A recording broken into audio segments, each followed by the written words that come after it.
This is in-depth study of the Christ, the propitiation, only begotten Son, the Lord, the Judge, the Ruler, the Standard, the Messiah, Yeshua HaMashiach, the One, the true Jesus Christ.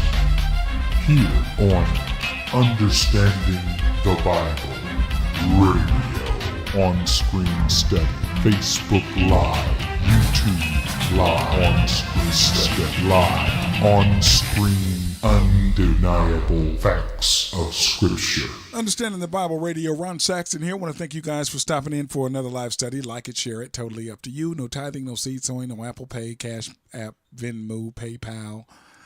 None of that here. You don't need to be blessing this ministry or you want to give to this ministry. You don't need to do that. No, I'm here to serve. I'm here to minister unto you totally free. I don't make any money on this. Not trying to. If you want to see the monetization on the YouTube or the Facebook, I could show it to you any day. Totally free. Okay. We're in Matthew, man. We're talking about the book of Matthew, showing the events, history, and teachings of the true Jesus Christ and what he stated. We're going through it in detail, all that good stuff. Take a look at it. You can always watch the studies and the videos anytime. They're on demand. They're on demand. We're working through Matthew. So we're going to get part 6 done.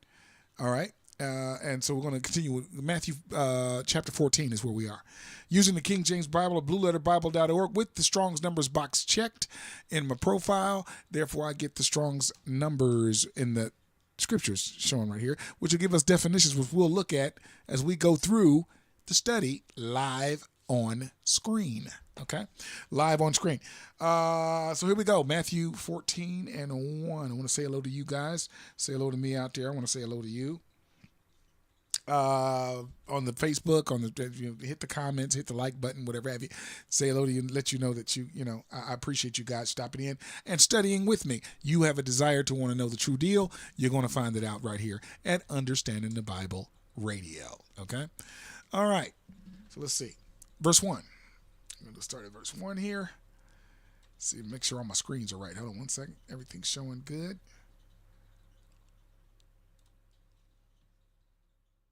And okay, everything's showing good. Good deal. All right. So at that time, Herod, the tetrarch, heard of the fame of Jesus, popularity. That's what we just talked about previously in the last study. Defaming is to lessen the popularity, lessen the knowledge of people. Okay, hearing of you, to defame someone. All right. This is the fame that went about Jesus. Reached all the way to King Herod. And said unto his servants, this is John the Baptist. He is risen from the dead, and therefore mighty works do show forth themselves in him. For Herod had laid hold on John and bound him and put him in prison for Herodias' sake, his brother's Philip's wife. For John had said unto him, it is not lawful for thee to have her. And when he would have put him to death, he feared the multitude because they counted him as a prophet. But when Herod's birthday was kept, the daughter of Herodias danced before them and pleased Herod. Whereupon he promised with an oath to give her whatsoever she would ask. And she, being before instructed of her mother, said, give me here John the Baptist's head in a charger. And the king was sorry, nevertheless for the oath's sake, and them which sat with him at meat, he commanded it be given her. And he sent and beheaded John in the prison, and his head was brought in a charger and given to the damsel, and she brought it to her mother.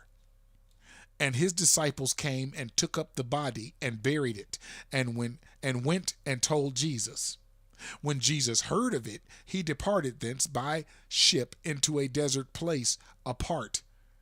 And when the people had heard thereof, they followed him on foot out of the cities. And Jesus went forth and saw a great multitude and was moved with compassion toward them. And he healed their sick. And And when it was evening, his disciples came to him, saying, "This is a desert place, and the time is now past. Send the multitude away, that they may go into the villages and buy themselves victuals," which means some food, victuals, dinners, meals. Okay? But Jesus said unto them, "They need not depart. Give ye them to eat." And they said unto him, "We have here but 5 loaves and 2 fishes. He said, "Bring them hither to me." And he commanded the multitude to sit down on the grass, and took the 5 loaves and 2 fishes, and looking up to heaven, he blessed and brake and gave the loaves to his disciples, and the disciples to the multitude. And they did all eat and were filled. And they took up the fragments that remained, 12 baskets full. And they that had eaten were about 5,000 men, beside women and children. Just the men alone is 5,000. Okay? And straightway Jesus constrained his disciples to get into a ship, and to go before him unto the other side, while he sent the multitudes away. Now, constrain here means like to force, to push them, to command them, to demand that they get into the ship. Okay? We can see, let's take a look at the definition. Let's see here. He did this to them. Now, there's a reason why he had to do this, and you're going to see why. Strong's G 315, anakadzo. Anakadzo. And the Strong's definition in the concordance states, to necessitate, compel, constrain. In the Thayer's lexicon, let me bring this down a little bit more. You can Google this in your spare time at G315. Strong's space G315, okay?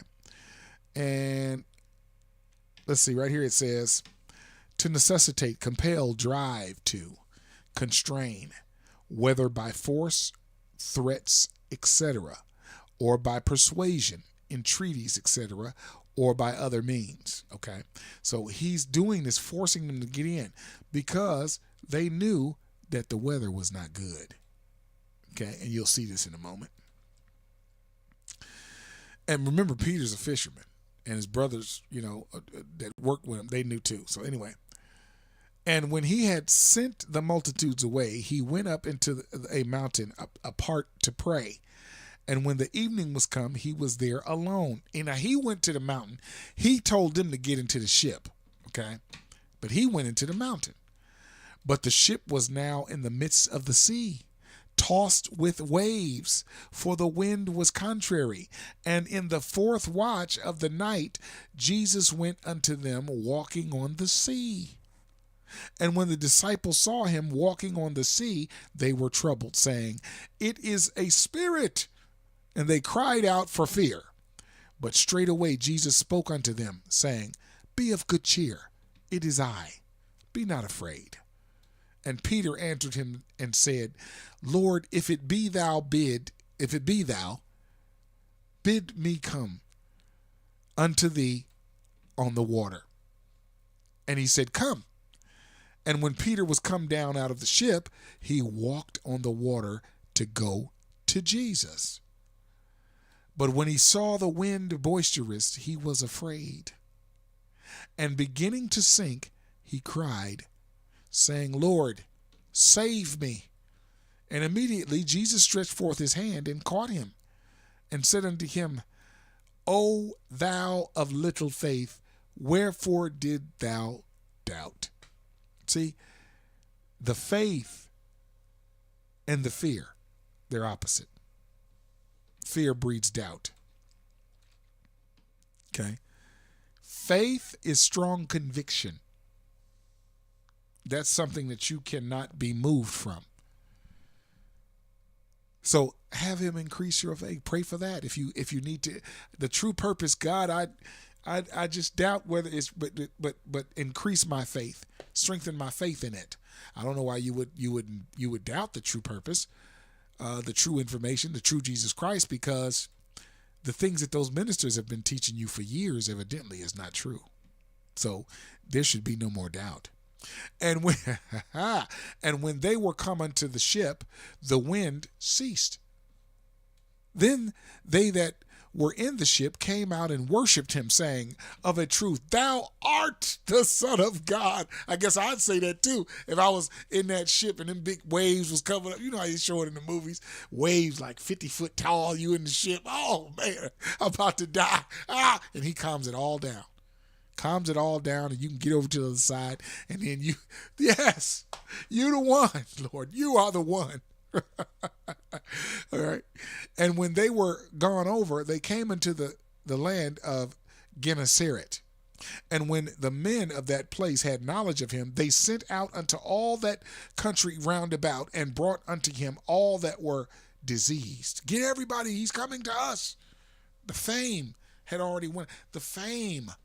Okay, they had already known it's him. He's coming. Get everyone so they can heal. Okay, and besought him that they might only touch the hem of his. They also wanted to touch the hem of his garment. You see that? Not only that one woman, but many also wanted to do it. Where did they get this understanding from? And as many as touched were made perfectly whole. Okay, so she wasn't the only one. That one lady was not the only one. Many others did it also. So chapter 15, verse 1. Here we go. Then came to Jesus scribes and Pharisees, which were of Jerusalem, saying, why doth thy disciples transgress the tradition of the elders? For they wash not their hands when they eat bread. But he answered and said unto them, why do ye also transgress the commandment of God by your tradition? For God commanded, saying, honor thy father and thy mother, and he that curses father or mother, let him die the death. So evidently they curse their mothers and fathers, evidently. But ye say, whosoever shall say to his father or his mother, it is a gift, by whatsoever thou mightest be profited by me, and honor not his father or his mother, he shall be free. Thus have ye made the commandment of God of none effect by your tradition. You're changing it. Ye hypocrites, well did Isaiah prophesy of you, saying, this people draweth nigh unto me with their mouth, and honoreth me with their lips, but their heart is far from me. But in vain they do worship me, teaching for doctrines the commandments of men. That's exactly what a lot of these people do. And he called the multitude and said unto them, hear and understand. Not that which goeth into the mouth defileth a man, but that which cometh out of the mouth, this defileth a man. Then came his disciples and said unto him, knowest thou that the Pharisees were offended after they heard this saying? But he answered and said, every plant which my heavenly Father hath not planted shall be rooted up. This is something that you should take note of when you're seeing, the religious people being exposed, overturned, and all that, uprooted and upplanted, whatever, out of their, what they call their ministries and all that kind of thing. This is what he says, everyone that's not planted of my Father, okay, of the true Father, God, all right, let them alone. They be blind leaders of the blind. Look at that. They can't see. God never gave them sight to see the true deal. And they lead the blind that don't see or know or accept it into falsehoods. Okay? And if the blind lead the blind, both shall fall into the ditch. Then answered Peter and said unto him, declare unto us this parable. Jesus said, are ye also yet without understanding? You should be understanding me, Peter. Do not ye yet understand? that whatsoever entereth in at the mouth goeth into the belly, and is cast out unto the draught, and comes out the other way. You know what I'm talking about. But those things which proceedeth out of the mouth of come forth from the heart, the mind, and they defile the man. For out of the heart proceedeth evil thoughts. See that? That's mental. Murders, you think about it. Adulteries, you think about it. Fornications, you think about it. Thefts, you think about it. False witnesses, you think about it. Blasphemies, you think about it. Those are thoughts. Before they come out of your mouth, it was in your mind to say it, to do it, okay? These are the things which defile a man. But to eat with unwashen hands defileth not a man. Then Jesus went thence and departed into the coast of Tyre and Sidon. Now he brought all that out to just because the religious is saying, oh, they ain't washing their hands. They nasty. They're breaking the laws of God. They're breaking. They're not holy. They're eating with dirty hands. And Jesus had to do all this to show them. Now let me tell you what's really dirty to God. What's in your heart. Okay? He wants to clean it up and he wants to work it out. He does. He wants to change it. He wants Christ to go in there and cleanse it. And then he's going to work in there according to his will pleasing.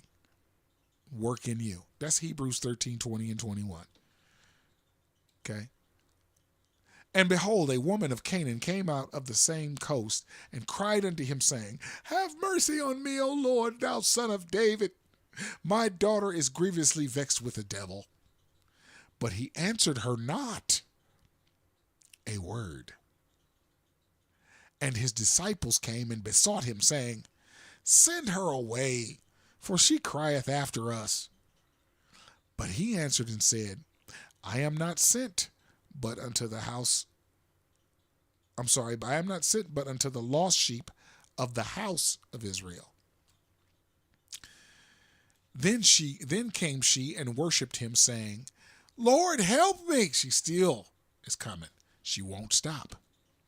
But he answered and said, it is not meet to take the children's bread and cast it to dogs. And she said, truth, Lord. Yet the dogs eat of the crumbs which fall from their master's table. She was not going, you the last hope I got. I refuse to go back and leave. Then Jesus answered and said unto her, O woman, great is thy faith. Be it unto thee even as thou wilt. And her daughter was made whole from that very hour. And Jesus departed from thence and came nigh unto the sea of Galilee, and went up unto a mountain and sat down there.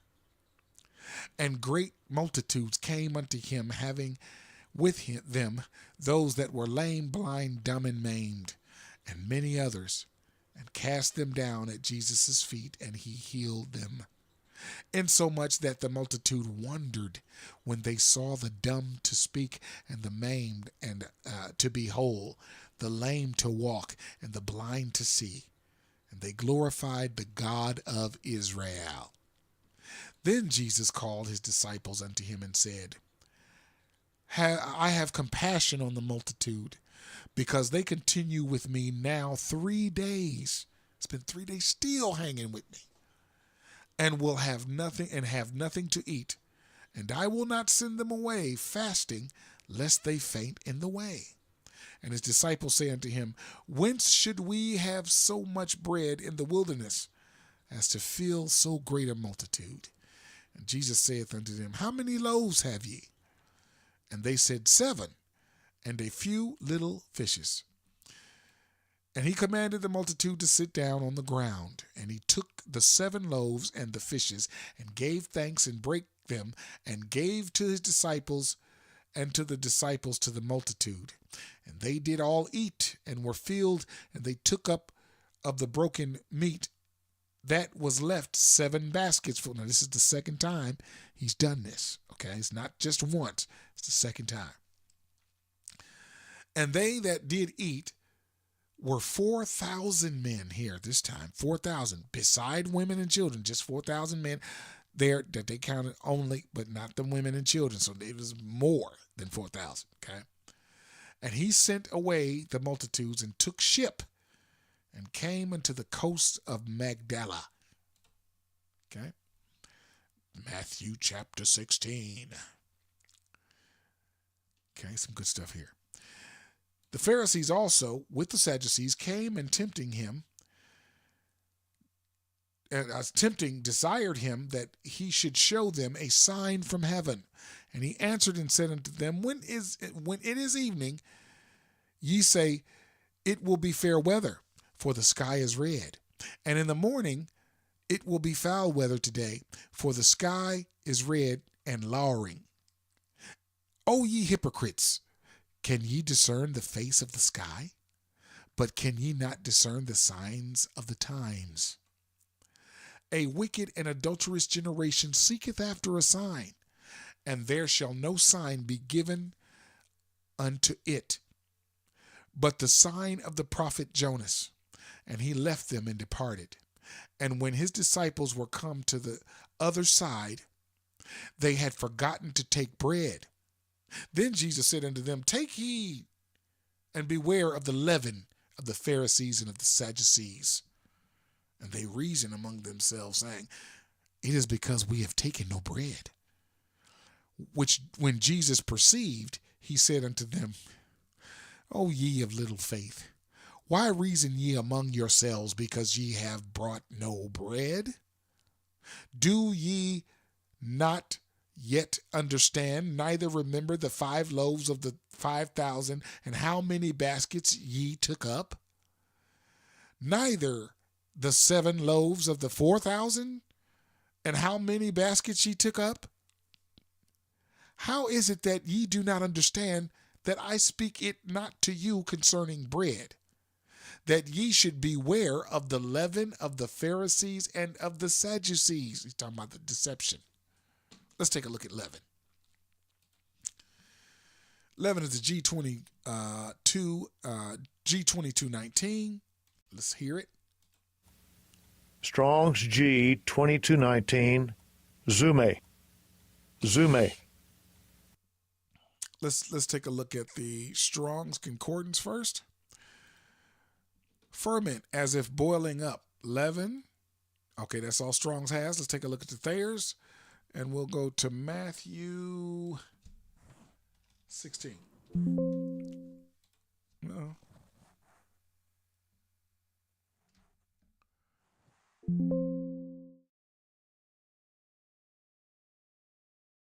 Okay. Oh. There we go. Matthew 16. What is he talking about here? Let's see. Let me bring this down a little bit. Oh. Let's see. Metaphorically, of inveterate. Inveterate. Let's see what inveterate means in our. I don't know if I've ever read that before. Inveterate mental and moral corruption, which is deception, to corrupt you. Let's see what inveterate means. Let's see. Long established. It is a veterate and received opinion. Deep. Check 1 2. Hold on 1 second. 1 moment. Check 1 2. What's wrong? Check. Okay. What's going on with my check 1 2. Make sure my stuff is sounding right. All right, check 1 2. Okay. Good deal. Let's see. Deep-rooted, firmly established by long continuance. Obstinate, used of evils. Look at that. As an inveterate disease. Ooh. Yeah. Having fixed habits by long continuance, used of persons. As an inveterate sinner. Violent, deep-rooted, obstinate, as inveterate enmity or malice. Okay? So, there we go. Mental or moral corruption. Inveterate, mental or long-standing mental or moral corruption. Okay? There you go. And here's another one. Let's see. Viewed in this tendency to infect others with deception. That's what they want to do. It's exactly what they want to do. Explains of the teaching of the Pharisees. Luke, the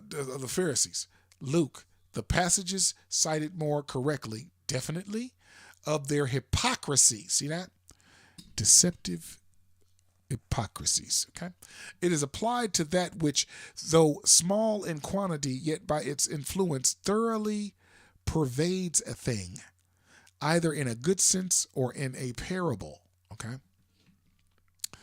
or in a bad sense, of a pernicious influence.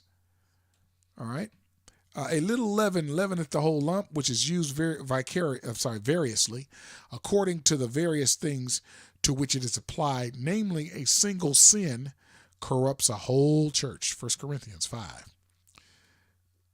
A slight inclination to error respecting the necessity of circumcision, all right, easily perverts the whole conception of faith. We'll be talking about law and faith as the days come up. Law and faith, we're bringing it back. But many interpretations explain the passage. Even a few false teachers lead the whole church into error. See that? Falsely teaching. Deception. Okay? False teachers are full of deception and lies. Tactics, cunning, craftiness. Okay? Let's go to verse 12.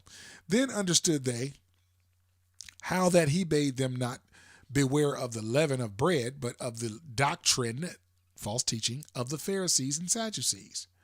When Jesus had come into the coast of Caesarea Philippi, he asked his disciples, saying, Whom do men say that I am?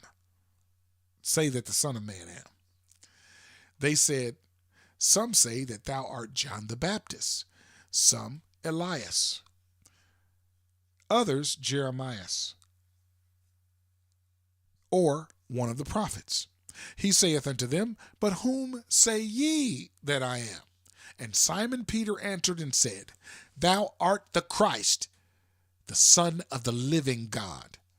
And Jesus answered and said unto him, Blessed art thou, Simon Bar-Jonah, for flesh and blood hath not revealed it unto thee, but my Father which is in heaven.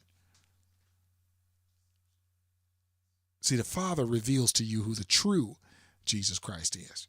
So if you're worshiping the false Christ, you're going to understand that false Christ is wrong. False. He's not the real one. You'll recognize that. Then the Father has room to reveal to you the true Jesus Christ. You understand? The true Christ.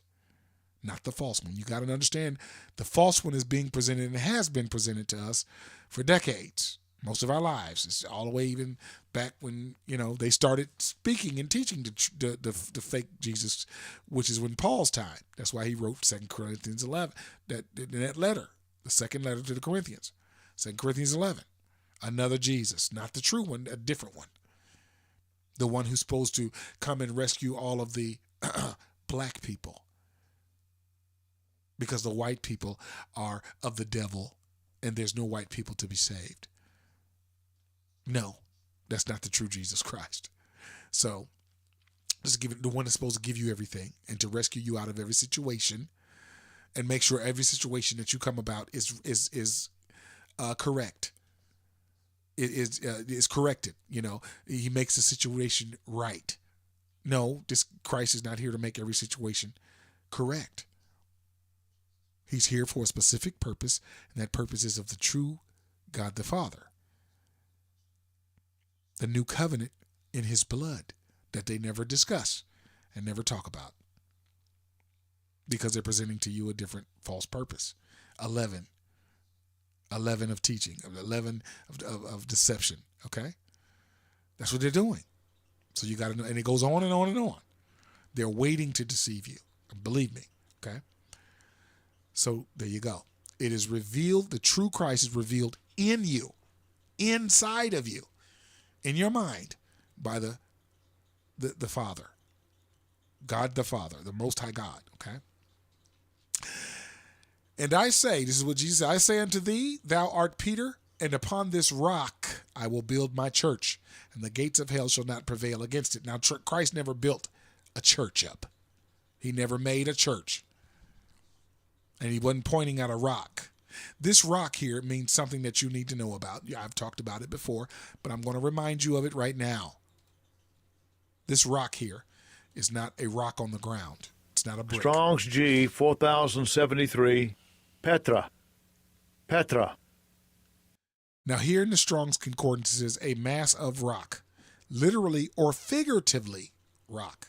So he's not speaking about a literal rock. He's speaking about a figurative rock. And we can find it right here. Boom. Okay.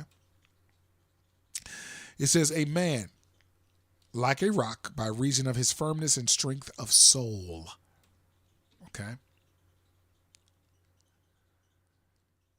That's what God is looking for in you and I.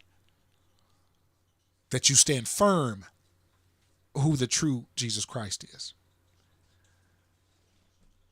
That's why he's revealing it to Peter, because he saw Peter had this.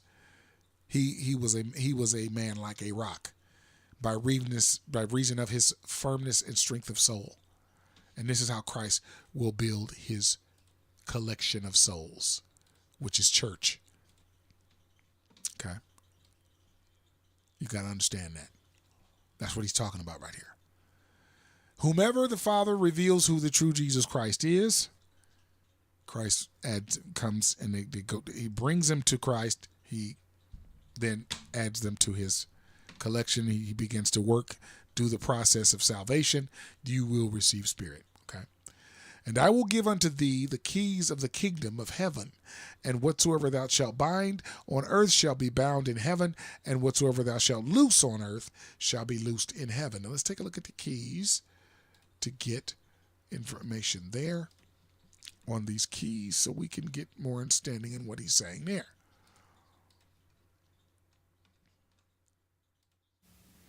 Strong's G 2807. Kleis. Kleis. A key as shutting a lock, literally or figuratively, in the Strong's Concordance there. In the Thayer's Lexicon, we're looking at Matthew 16 right there. Bam, right there. It says, let's see. Since the keeper of the keys has the power to open and to shut, the word, this Greek term here that he just mentioned, is figuratively used in the New Testament to denote power and authority of various kinds. Okay, to open or unlock. Okay, the pit in Revelation there. There you go. Matthew 16:19 is talked about more here. It's let's see, the ability and opportunity to obtain knowledge. That's Luke 11:52. The power of David, who is a type of the Messiah, the second David, that is, of receiving into the Messiah's kingdom and of excluding from it. All right. All right. So there we go. Take a look at it more if you want on your own time. There you go. Here we go. Then charged he his disciples that they should tell no man that he was Jesus the Christ. From that time forth began Jesus to show unto his disciples how that he must go unto Jerusalem and suffer many things of the elders and of the chief priests and scribes, and be killed, and be raised again the third day. Then Peter took him and began to rebuke him, saying, Be it far from thee, Lord, this shall not be unto thee. But he turned and said unto Peter, Get thee behind me, Satan. Thou art an offense unto me, for thou savorest not the things that be of God, but those that be of men. That's why he said it to him, because you're not understanding that I have been sent here for this, to do this by God. Okay. Then Jesus said unto his disciples, If any man will come after me, let him deny himself and take up his cross and follow me. What does that mean? Let's take a look. Take up his cross. He's going to take up his cross and follow. What is this? Strong's G 4716. Stauros. Stauros. Strong's Concordance states a stake or post is set upright, that is, especially a pole or cross, as an instrument of capital punishment. Figuratively, which he was speaking of, exposure to death, that is, self-denial, by implication, an atonement of Christ crossed. Now here in the Thayer's lexicon, let's see what we have. There it is. Let's see. It says here. Let's go back. Got to go back and get some here. The doctrine concerning the saving power of death, the cross secured by Christ, 1 Corinthians. That's something that you've learned that he's done. That's enabled something. Saving power of the death on the cross that was endured by Christ. He now has the power to save us because he endured it. The judicial usage which compelled those condemned to crucifixion themselves to carry the cross to the place of punishment. Okay, got that? We know that's literal. All right, give rise to a proverbial expression here in the Greek terms, which was usually used by those who, on behalf of God's cause, see, his true purpose, do not hesitate to cheerfully and manfully bear persecutions. This is what he's talking about. Speaking the true deal, the true purpose, if you accept troubles, distresses, thus recalling the fate of Christ and the spirit in which he encountered it. You're going to speak the true deal, regardless to who doesn't like it. You're not going to turn from it. That's what this is about. Okay? That's what he means when he talks about the cross, taking up your cross right there in the definition. Okay? And let him take up his cross and follow me. For whosoever will save his life, see that? Shall lose it. And whosoever will lose his life for my sake shall find it. That's why. Not for anyone else's sake, but his. For what is a man profited if he shall gain the whole world and lose his own soul? Or what shall a man give in exchange for his soul? Yeah? For the Son of Man shall come in the glory of his Father. Exaltation. He's raised him up. He lifted him up. He's exalted him with his angels, and then he shall reward every man according to his works. He's talking about taking up your cross and following him. That's what he's talking about. Verily I say unto you, there be some standing here which shall not taste of death till they see the Son of Man coming in his kingdom. Now, what is this death? Let's see that. Because we know everyone that he's talking to physically has passed on. We know that. Let's see what he means, if there's something else there. A figurative or metaphorical. Strong's G 2288, Thanatos. Thanatos. And in the Strong's Concordance, it says properly of an adjective used as a noun. Death, literally or figuratively. Okay? Deadly be death. We're almost done. Let's go to Matthew 16, see if it's in there. I got a notification that it is. It states here, let's see, receive a wound, a deadly wound, death stroke, experience death. Let's see. Shall not see death, even to destruction, to condemn one to death. There's no more Matthew there, is it? No. Metaphorically, the loss of that life which one is worthy of the name. That is, the misery of soul arising from sin, which begins on earth but lasts and increases after the death of the body. It's a misery. You won't see that part of your soul after you pass from your body. That's what he's talking about. Okay? That's what he's talking about. See, miserable state of the wicked, dead in hell. I also say that because you're not going to hell. You'll never see that. Okay? But you got to come out of your body. You have to. The soul has got to go and be with him and become a part of his kingdom in heaven. Because there's more information about it being used there in other studies. All right. So there we go. I want to thank you guys for stopping in. I appreciate you. I do very much so appreciate you. Thank you for studying with me Don't hesitate to like and share. Share it to your walls, your profiles, or however, all of these different social media things you can share it to. And don't hesitate to let them know who it is. Understanding the Bible Radio. We're going to come back again. We'll come back again tomorrow, and we will finish off more of the book of Matthew here, so that we can get an understanding of what happened there in the book of Matthew, continuing on. Then we'll open up some law and faith. We'll open up some other things, talking about and leading on and building up to this purpose, the true purpose of God the Father, things all around it, more details about it, all that. That's what we deal with here at Understanding the Bible Radio.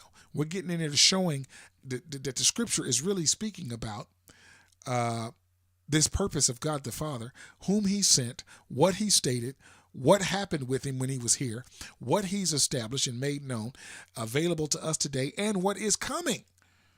What is coming and what will be finished. That's a part of the eternal purpose. In regards to God the Father working by way of his Son. I want to see you then. Don't forget, all of these are on demand. You can come back to Understanding the Bible Radio, watch them and like them.